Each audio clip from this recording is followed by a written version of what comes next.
দেখুৱাই আছোঁ পুৱাৰে পৰা পৰিৱেশটো দেখুৱাই আছিলোঁ আমি উল্লেখ কৰিছোঁ যে ডক্টৰ হিমন্ত বিশ্ব শৰ্মা আহিব আৰু তেওঁ গোটেই আচলতে দিশসমূহ তদাৰক কৰিব আৰু কি ভিতৰ ভাগত যিহেতু গোটেই কাম কাজ চলি আছিলে পুৱাৰে পৰা আমি পৰিৱেশটো দেখুৱাইছিলোঁ এই 4-5 দিন ধৰি বনুৱাসকলে যেনেদৰে পেণ্ডেলৰ পৰা আদি কৰি সকলোখিনি খানাপাৰা পশু চিকিৎসা মহাবিদ্যালয় খেলপথাৰখনত তেওঁলোকে বিশাল পেণ্ডেল আচলতে তেওঁলোকে নিৰ্মাণ কৰিছিল আৰু কাইলৈ যিহেতু ডক্টৰ হিমন্ত বিশ্ব শৰ্মাই মুখ্যমন্ত্ৰী হিচাপে শপত বাক্য পাঠ কৰিব তেনে ক্ষেত্ৰত আচলতে দেশৰ প্ৰধানমন্ত্ৰীগৰাকী গৃহমন্ত্ৰী তাৰ সমান্তৰালভাৱে কেইবাগৰাকীও কেন্দ্ৰীয় মন্ত্ৰী উপস্থিত হ'ব তেনে ক্ষেত্ৰতেই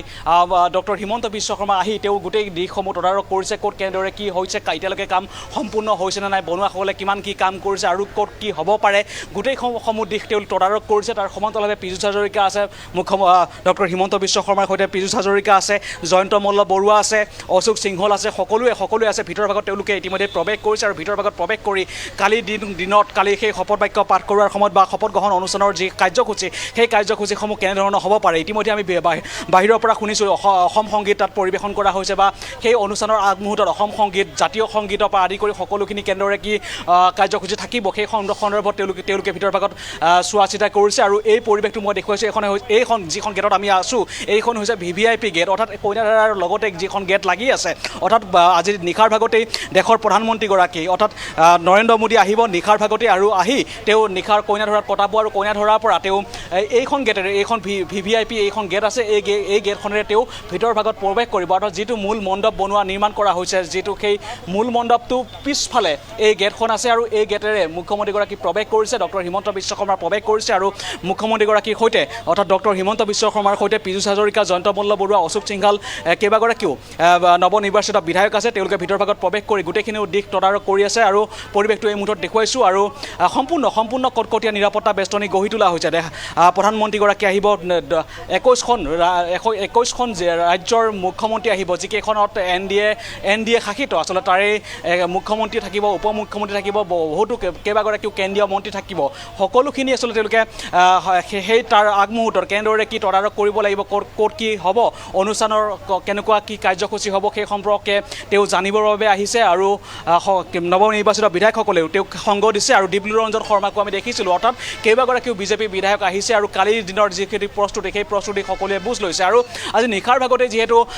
নৰেন্দ্ৰ মোদী আহিব অৰ্থাৎ প্ৰধানমন্ত্ৰীগৰাকী আহিব আৰু প্ৰধানমন্ত্ৰীগৰাকী অহাৰ পূৰ্বেই হয়তো আজি যিকেইখন ৰাজ্যৰ মুখ্যমন্ত্ৰী অহাৰ কথা আছিল হয়তো তেওঁলোকে দিনৰ ভাগতে আজিৰ দিনৰ ভাগতেই বা আজিৰ দিনটোৰ ভিতৰতে সেই মুখ্যমন্ত্ৰীসকল হয়তো আহিব বা তাৰ সমান্তৰালভাৱে উপ মুখ্যমন্ত্ৰীসকল আহিব আৰু সকলোৱে আহি হয়তো তেওঁলোকে নিজ স্থানত থাকিব কালি পুৱাৰ ভাগতেই মুখ্যমন্ত্ৰীগৰাকী অৰ্থাৎ ডক্টৰ হিমন্ত বিশ্ব শৰ্মাই পুৱাৰ ভাগতে কামাখ্যা মন্দিৰ দৰ্শন কৰাৰ সম্ভাৱনা আছে হয়তো কামাখ্যা মন্দিৰ দৰ্শন কৰিব আৰু কামাখ্যা মন্দিৰ দৰ্শন কৰি তেওঁ ইয়ালৈকে অৰ্থাৎ খানাপাৰালৈকে তেওঁ ৰাওনা হ'ব আৰু খানাপাৰাত ৰাওনা হৈ তেওঁ আচলতে শপত বাক্য পাঠ কৰিব আৰু এই মুহূৰ্ততে পৰিৱেশটো দেখুৱাইছোঁ বাহিৰৰ পৰা আমি পৰিৱেশটো দেখুৱাইছিলোঁ তেতিয়া পুৱাৰে পৰা আমি অন্য এটা দিশৰ পৰা আমি পৰিৱেশটো দেখুৱাইছোঁ কেনেদৰে কি পেণ্ডেল নিৰ্মাণ কৰা হৈছে কেনেদৰে কি শ্ৰমিকে কেনেদৰে কামসমূহ কৰি আছে সেই দিশসমূহ আমি চালি আমি দেখুৱাইছিলোঁ আৰু এই মুহূৰ্তৰ পৰিৱেশটো দেখুৱাইছোঁ আৰু এয়া হৈছে মঞ্চৰ ঠিক পিছফালৰ পৰিৱেশ অৰ্থাৎ কইনাধাৰাৰ ফালৰ পৰা যিখন গেট আছে অৰ্থাৎ VVIP যিখন গেট সেই VVIP গেটৰ সন্মুখ ভাগত আমি আছোঁ সন্ধিয়া সময়ৰ পিছতে এই ডক্টৰ হিমন্ত বিশ্ব শৰ্মা ওলাই আহিব গোটেইসমূহ দিশ তদাৰক কৰি তেওঁ ওলাই আহিব তাৰপিছত আমি মন্তব্য ল'বলৈ চেষ্টা কৰিম আৰু এটা চৰ্চাত আছে যে মুখ্যমন্ত্ৰীগৰাকীৰ সৈতে কোনে শপত বাক্য পাঠ কৰিব সেয়া পীযুষ হাজৰিকাই পাঠ কৰিব নে জয়ন্ত মল্ল বৰুৱাই পাঠ কৰিব নে নৱনিৰ্বাচিত কোন বিধায়কে কালি দিনটোত শপত বাক্য পাঠ কৰিব সেই সন্দৰ্ভতো চৰ্চা চলি আছে সেই কালি দিনৰ ভাগত সেই কথাখিনি গম পোৱা যাব আৰু এই মুহূৰ্ততে ভিতৰৰ ভাগৰ পৰিৱেশটো আমি দেখুৱাবলৈ চেষ্টা কৰিছোঁ এখন VVIP গেটৰ সন্মুখ ভাগৰ পৰা আমি এই মুহূৰ্তত পৰিৱেশটো দেখুৱাই আছোঁ সন্ধিয়া সময়ৰ পিছতেই মুখ্যমন্ত্ৰী ডক্টৰ হিমন্ত বিশ্ব শৰ্মা ওলাই আহিব আৰু তেওঁৰ পৰা আমি মন্তব্য ল'বলৈ চেষ্টা কৰিম আৰু আজি ইতিমধ্যে দেশৰ কেইবাখন ৰাজ্যৰ আচলতে মুখ্যমন্ত্ৰীসকল ৰাওনা হৈছে অসমলৈ আৰু তেওঁলোক আহিব কালি সেই শপত গ্ৰহণ অনুষ্ঠানত তেওঁলোকে অংশগ্ৰহণ কৰিব আৰু দ্বিতীয়বাৰৰ বাবে যিহেতু ডক্টৰ হিমন্ত বিশ্ব শৰ্মাই মুখ্যমন্ত্ৰী হিচাপে শপত বাক্য পাঠ কৰিব তেনে ক্ষেত্ৰত আচলতে মুখ্যমন্ত্ৰীগৰাকীৰ ওপৰত অসমবাসীৰ গভীৰ বিশ্বাস আছে অসমবাসীৰ যথেষ্ট আশা আছে যে যোৱা পাঁচটা বছৰত আমি দেখিলোঁ যেনেদৰে বিজেপি চৰকাৰখনে বা NDA চৰকাৰখনে যেনেদৰে অসমত উন্নয়নৰ ক্ষেত্ৰত যিখিনি কাম কৰিলে বা তেওঁলোকে স্বচ্ছ নিযুক্তিৰ ক্ষেত্ৰত যেনেধৰণে কাম কৰিলে সেই সম্পৰ্কে সেইখিনি আমি সকলোৱে দেখিলোঁ সেই সন্দৰ্ভতে হয়তো এইবাৰো অসমবাসী ৰাইজে হয়তো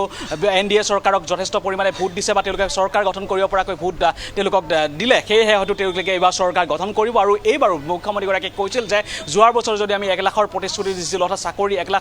লাখ চাকৰি দিয়াৰ কথা কৈছিল এইবাৰ কিন্তু 2 লাখৰো অধিক যুৱক যুৱতীক চাকৰি প্ৰদান কৰিব সেই কথাখিনি মুখ্যমন্ত্ৰীগৰাকীয়ে কৈছিল আৰু সেয়েহে হয়তো চাকৰি পোৱাৰ বাবেই আচলতে স্বচ্ছ নিযুক্তিৰ বাবেই পুনৰবাৰ NDA চৰকাৰ হোৱাটো সকলোৱে বিচাৰিছিল অসমবাসীয়ে বিচাৰিছিল আৰু সেই অসমবাসীয়ে বিচৰাৰ দৰে এইবাৰ NDA চৰকাৰ গঠন হ'ল আৰু কাইলৈ দিনটোত যিহেতু শপত বাক্য পাঠ কৰিব আৰু এই মুহূৰ্ততে পৰিৱেশটো দেখুৱাইছোঁ এই মুহূৰ্তত সঞ্জয় কিষাণ এই মুহূৰ্তত দেখুৱাইছোঁ সঞ্জয় কিষাণ আহিছে ভিতৰ ভাগত তেওঁ প্ৰৱেশ কৰিব আৰু ভিতৰ ভাগত প্ৰৱেশ কৰি তেওঁ কাইলৈ যিহেতু শপত বাক্য পাঠ কৰিব এই মুহূৰ্ততে পৰিৱেশটো দেখুৱাইছোঁ তেওঁ ইতিমধ্যে ভিতৰ ভাগত প্ৰৱেশ কৰিছে আৰু যিহেতু ডক্টৰ হিমন্ত বিশ্ব শৰ্মাই ভিতৰ ভাগত প্ৰৱেশ কৰিছিল আৰু তেওঁলোকে তদাৰক কৰিব অলপ মন্তব্য পাম নেকি কাইলৈ যিহেতু মুখ্যমন্ত্ৰীগৰাকীয়ে শপত বাক্য পাঠ কৰিব আপুনি গোটেই তদাৰক কৰিবৰ বাবে আহিছে নিশ্চিতভাৱে কালি দিনটোলৈ অসমৰ মানুহে আগ্ৰহেৰে বাট চাই আছে অসমৰ বাবে এটা ঐতিহাসিক দিন হ'ব যিহেতু আমাৰ চৰকাৰখনে 3বাৰৰ বাবে চৰকাৰ বনাবলৈ গৈ আছে মাননীয় মুখ্যমন্ত্ৰী ডক্টৰ হেমন্ত বিশ্ব শৰ্মা ডাঙৰীয়া 2য়বাৰৰ বাবে মুখ্যমন্ত্ৰীৰ দায়িত্ব ল'বলৈ গৈ আছে সকলো মানুহৰ এটা আশা আছে সপোন আছে অসমখন ক্ষিপ্ৰতাৰে আগবাঢ়ি যাব লাগে অসমত বসবাস কৰা প্ৰত্যেকটো জাতি জনগোষ্ঠী হওক প্ৰত্যেকটো ভাষা ভাষীয়ে সমন্বয়ৰ জৰিয়তে অসমখনক আগুৱাই লৈ যাব লাগে গতিকে এই পৰিৱেশৰ মাজত আমি আগবাঢ়িছোঁ গতিকে নিশ্চিতভাৱে অসমৰ মানুহে আশা কৰাৰ দৰেই চৰকাৰ গঠন হ'ব মাননীয় মুখ্যমন্ত্ৰীয়ে মুখ্যমন্ত্ৰীত্বৰ দায়িত্ব ল'ব আৰু চৰকাৰখনে যোৱা 10টা বছৰে যিমানবিলাক কাম কৰিলে তাতকৈ অধিক কাম আৰু অতি ক্ষিপ্ৰতাৰে আৰু যথেষ্ট নিষ্ঠাৰে আমাৰ প্ৰত্যেকজন বিধায়ক মন্ত্ৰীয়ে কাম কৰি যাব কাইলৈ অনুষ্ঠানটো বিশেষ হ'ব বিশেষকৈ যথেষ্ট সংখ্যক অতিথিৰ সমাগম হ'ব গতিকে আচলতে এক ঐতিহাসিক কাৰ্যসূচী হ'ব এয়া অসমৰ বাবে প্ৰথমবাৰৰ বাবে এনেধৰণৰ কাৰ্যসূচী হ'ব আমি জানিবলৈ পাৰিছোঁ যে বহুকেইটা ৰাজ্যৰ মাননীয় মুখ্যমন্ত্ৰীসকলে এই কাৰ্যসূচীত আহিব দেশৰ প্ৰধানমন্ত্ৰীও থাকিব লগতে অন্যান্য কেন্দ্ৰীয় মন্ত্ৰীসকল থাকিব গতিকে সঁচাকৈ এক ঐতিহাসিক দিন হ'ব অসমৰ ৰাজ্যৰ বাবে আৰু নিশ্চিতভাৱে এই হ'ব কাৰ্যসূচী খুব সুন্দৰভাৱে হৈ উঠক মই তাকে কামনা কৰিছোঁ সঠিক লিষ্টখন তালিকাখন আমি পোৱা নাই কিন্তু নৰ্থ ইষ্টৰ লগতে অন্যান্য মুখ্যমন্ত্ৰীসকলো আহিব বুলি পেলাই আমি জানিব পাৰিছোঁ ওচৰৰ আশে পাশে নিশ্চিত আহিব ৰাজ্যসমূহৰ মুখ্যমন্ত্ৰীসকল আহিব তালিকাখন আমি এতিয়ালৈকে পোৱা নাই কিন্তু মুখ্যমন্ত্ৰীসকল আহিব বুলি পেলাই আমি জানিব পাৰিছোঁ আমি শুনিছোঁ যে 12 বজাৰ আগে আগে আচলতে শপত গ্ৰহণটোৰ কাৰ্যসূচী আগবাঢ়িব বুলি পেলাই শুনিছোঁ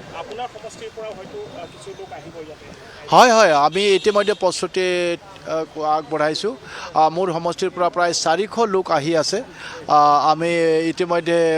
বাছৰ ব্যৱস্থা কৰিছোঁ বাছ যোগেদি আজি গধূলি সকলোখিনি মানুহ আমাৰ ইয়ালৈ ৰাওনা হ'ব এয়া আছিলে সঞ্জয় কিষাণ আৰু তেওঁ নতুনকৈ তেওঁ যোৱাবাৰো আচলতে তেওঁ মন্ত্ৰী পাইছিল আৰু মন্ত্ৰী হৈছিল তেওঁ যোৱাবাৰৰ আৰু এইবাৰো তেওঁ আশা কৰিব যে মন্ত্ৰীত্ব তেওঁ আশা কৰিব আৰু এয়া পৰিৱেশটো এই মুহূৰ্তত দেখুৱাইছোঁ ভিতৰ ভাগত তেওঁলোকে প্ৰৱেশ কৰিছে অৰ্থাৎ যিসকল বিধায়ক আছে সেই বিধায়কসকল এই মুহূৰ্তত দিলীপ শইকীয়াক দেখুৱাইছোঁ ৰাজ্যিক বিজেপি সভাপতি দিলীপ শইকীয়াক যদি অলপ আরে কেনেকৈ হ'ব ইয়াতে কেনেকৈ হ'ব ভাই আধা নহ'ব আধা হ'ব আৰু আমাৰ প্ৰস্তুতি প্ৰায় সম্পূৰ্ণ হোৱাৰ পথত আৰু আমাৰ মুখ্য অতিথি দেশৰ সন্মানীয় প্ৰধানমন্ত্ৰী আজি নিশাই গুৱাহাটী পাবহি মাননীয় ৰক্ষা মন্ত্ৰী মাননীয় গৃহমন্ত্ৰী ৰাষ্ট্ৰীয় সভাপতি মহোদয় প্ৰমুখ্যে বিভিন্ন ৰাজ্যৰ মুখ্যমন্ত্ৰী উপমুখ্যমন্ত্ৰী কেন্দ্ৰীয় কেবিনেট মন্ত্ৰী সমন্বিতে আমাৰ আমন্ত্ৰিত প্ৰায় সকলো আজিয়ে আহি গুৱাহাটীত উপস্থিত হ'ব কাইলৈ 2-4জন হয়তো সন্মানীয় জ্যেষ্ঠ নেতা আহিব আৰু আমি তাৰ কাৰণে সম্পূৰ্ণ প্ৰস্তুতি কৰিছোঁ আৰু কিছু বাকী আছে আজি ভিতৰত এইখিনি সম্পূৰ্ণ হৈ যাব আজি নিশাই পাবহি নাই চাওক এইটো চৰকাৰী কাৰ্যক্ৰমৰ কাৰণে চৰকাৰে আমাৰ আধ্যাত্মিক গুৰু বিভিন্ন ক্ষেত্ৰত নেতৃত্ব দিয়া বিশিষ্ট যিসকল নেতা তাৰ লগত উদ্যোগ জগতৰ বিশিষ্ট ব্যক্তিসকল বা উদ্যোগপতিসকল আৰু তাৰ লগত অৰ্থনীতিবিদৰ পৰা আৰম্ভ কৰি বিভিন্ন ক্ষেত্ৰত নেতৃত্ব দিয়া তেনেকুৱা দেশৰ বচা কিছু ব্যক্তিক নিমন্ত্ৰণ কৰা হৈছে সেই সকলো ইয়াত উপস্থিত হ'ব আৰু নিশ্চিতভাৱে কাইলৈৰ শপত গ্ৰহণ অনুষ্ঠান ভাৰতৰ ৰাজনৈতিক ইতিহাসত বা অসম উত্তৰ পূৰ্বাঞ্চলৰ ৰাজনৈতিক ইতিহাসত প্ৰধানমন্ত্ৰী নৰেন্দ্ৰ মোদী ডাঙৰীয়াৰ উত্তৰ পূবৰ প্ৰতি যি নীতি, পূবলৈ চোৱা নহয়, পূবলৈ চাই পূবৰ কাৰণে কাম কৰা যিটো নীতি, এই নীতি এক্ট ইষ্ট এক্ট ফাষ্ট,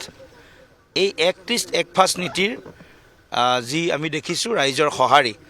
আৰু মুখ্যমন্ত্ৰী ডক্টৰ হিমন্ত বিশ্ব শৰ্মা ডাঙৰীয়াই যিদৰে 5 বছৰত তেখেতে ৰাজ্যখনৰ সৰ্বাংগীন উত্তৰণৰ কাৰণে কাম কৰিলে আৰু এই 5 বছৰ আমাৰ যি প্ৰতিশ্ৰুতি আছে, সংকল্প পত্ৰ বা মেনিফেষ্টোত আমি যিবিলাক বিষয় উল্লেখ কৰিছোঁ, প্ৰতিটো বিষয় প্ৰাথমিকতাৰ আধাৰত পৰ্যায়ক্ৰমে এটা এটাকৈ ৰূপায়ণ কৰাৰ বাবে আমাৰ চৰকাৰে কাম কৰিব। 11:40 বজাত শপত গ্ৰহণ অনুষ্ঠান অনুষ্ঠিত হ'ব। আমি সকলো আহিছোঁ। মাননীয় মুখ্যমন্ত্ৰী ডাঙৰীয়া, আমাৰ মাননীয় ৰাষ্ট্ৰীয় সাধাৰণ সম্পাদক তৰুণ চুক ডাঙৰীয়া আছে, আপুনি তেখেতৰ পৰা অকণমান ল'ব পাৰে, তৰুণ চুক ডাঙৰীয়াৰ পৰা অকণমান ল'ব পাৰে। तरुण जी सुख जी भाई साहब एक बार बोल लीजिएगा, थोड़ा उसको नीचे कर दो, ग्लास नीचे कर दो, ग्लास नीचे कर दो। नहीं, आपने जो कहा ठीक कहा। अभी वहाँ मिलते, अभी वहाँ मिलते, वहीं मिलते हैं। गुवाहाटीर विभिन्न आमार गेस्ट हाउसर পৰা আৰম্ভ কৰি চৰকাৰী অতিথিশালাৰ পৰা আৰম্ভ কৰি বিভিন্ন গুৱাহাটীৰ যিবিলাক আমাৰ অন্য স্থান আছে, সেই অনুষ্ঠানবিলাকতো হোটেলৰ পৰা আৰম্ভ কৰি প্ৰায় সকলোবিলাক আমাৰ হোটেল যিবিলাকত আমাৰ তেনেকুৱা যি প্ৰট'কল অনুসৰি সুৰক্ষাৰ দিশ পৰা আৰম্ভ কৰি যিবিলাক দৃষ্টি আছে, সকলোবিলাক দৃষ্টিকোণেৰে আমি তেনেকুৱা স্থানবিলাক আমি নিশ্চিত কৰিছোঁ। চাগে ঐতিহাসিক বিজয়, আৰু এই বিজয় কেৱল অসম বা কেৱল বিজেপিৰ বিজয় নহয়, NDAৰ বিজয় নহয়, এয়া প্ৰধানমন্ত্ৰী নৰেন্দ্ৰ মোদী ডাঙৰীয়াৰ ওপৰত থকা গভীৰ আস্থা আৰু বিশ্বাস। তৃতীয়টো কাৰ্যকালৰ কাৰণে 3খন ৰাজ্য ভাৰতবৰ্ষৰ ভিতৰত, গুজৰাট প্ৰথম, second Himachal Pradesh, third Assam, consecutive third term চৰকাৰ গঠন কৰা এটা পাৰ্টীয়ে ভাৰতীয় জনতা পাৰ্টি, আৰু সেইকাৰণে আমি তৃতীয় স্থান পাইছোঁৱেই ভাৰতবৰ্ষৰ মানচিত্ৰত। গতিকে আমি আৰু আগবাঢ়ি যাব লাগিব। 5ম স্থানত আমি দেশৰ বিকাশৰ মানচিত্ৰত আমি স্থান লাভ কৰিব লাগিব। নাই ছাৰ, আমি সামূহিকভাৱে কাম কৰিছোঁ। আমি কোনো ব্যক্তিগত ইয়াৰ শ্ৰেয়ৰ কথা নাহে। আমি কালেক্টিভ লিডাৰশ্বিপতো বিশ্বাস কৰোঁ, কালেক্টিভলি আমি কাম কৰিছোঁ। কোনো ধৰণৰ ক'তো ভাজ নাই। সম্পূৰ্ণ সমন্বয়ৰ মাজেৰে চৰকাৰ, দল, সংগঠন, আমাৰ বৈচাৰিক পৰিয়াল, বিচাৰ পৰিয়াল সকলো আমি কাম কৰিছোঁ একেলগে। আৰু আটাইতকৈ গুৰুত্বপূৰ্ণ, অসমৰ খিলঞ্জীয়া জনগণ, সনাতনী সত্তা, সনাতনী শক্তিয়ে যিদৰে আমাক সমৰ্থন কৰিছে, এয়া নিশ্চয় অসমৰ বুৰঞ্জীত, ভাৰতৰ বুৰঞ্জীত সোণালী আখৰে লিখা থাকিব। এয়া আছিলে ৰাজ্যিক বিজেপিৰ সভাপতি দিলীপ শইকীয়া, আৰু দিলীপ শইকীয়াই তেওঁ কথাখিনি উল্লেখ কৰিছে যে এয়া ঐতিহাসিক এটা দিন হ'ব কালিৰ দিনটো, আৰু তেওঁ উল্লেখ কৰিছে। আৰু এগৰাকী ৰবীন্দ্ৰ ৰাজু, সাংগঠনিক সম্পাদক ৰবীন্দ্ৰ ৰাজু, তাৰ সমান্তৰালভাৱে যিসকল নতুনকৈ বিধায়ক নিৰ্বাচিত হৈছে সকলোকে দেখুৱাইছোঁ, সকলোৱে আহিছে, আৰু সকলোৱে আহি তেওঁলোকে এই দিশসমূহ কেনেদৰে কি হ'ব কালি দিনৰ যিটো অনুষ্ঠান, সেই অনুষ্ঠানটো কেনেদৰে আগভাগ ল'ব লাগিব, সকলোখিনি তেওঁলোকে চোৱা চিতা কৰিছে। আৰু এজনকৈ বিধায়ক, নৱনিৰ্বাচিত বিধায়কসকল তেওঁলোক আহিছে, আৰু তাৰ সমান্তৰালভাৱে মুখ্যমন্ত্ৰীগৰাকী ভিতৰৰ ভাগত আছে, অৰ্থাৎ পীযুষ হাজৰিকা, জয়ন্ত মল্ল বৰুৱা, অশোক সিংহালৰ পৰা আদি কৰি সঞ্জয় কিষাণ, এয়া ৰাজ্যিক বিজেপিৰ সভাপতি দিলীপ শইকীয়া, সকলোখিনি আছে। সকলোৱে তেওঁলোকে মন্তব্য প্ৰদান কৰিছে যে কেনেধৰণৰ কি হ'ব কালিৰ দিনটো এটা ঐতিহাসিক দিন হ'ব, আৰু কালিৰ দিনটোত দেশৰ প্ৰধানমন্ত্ৰীগৰাকীও যিহেতু উপস্থিত থাকিব, সেই কথাখিনি তেওঁ উল্লেখ কৰিছে। আৰু এনেদৰেই সকলোৱে আহিছে, আৰু NDA তৃতীয়বাৰৰ বাবে চৰকাৰ গঠন কৰিব, আৰু তেওঁলোকে যি বিজেপিৰ যি ঐতিহাসিক বিজয়ৰ কথা তেওঁ উল্লেখ কৰিছে। আৰু এই মুহূৰ্তত এয়া পৰিৱেশটো দেখুৱাইছে। খন্তেক সময়ৰ পিছতে মুখ্যমন্ত্ৰী ডক্টৰ হিমন্ত বিশ্ব শৰ্মা ওলাই আহিব।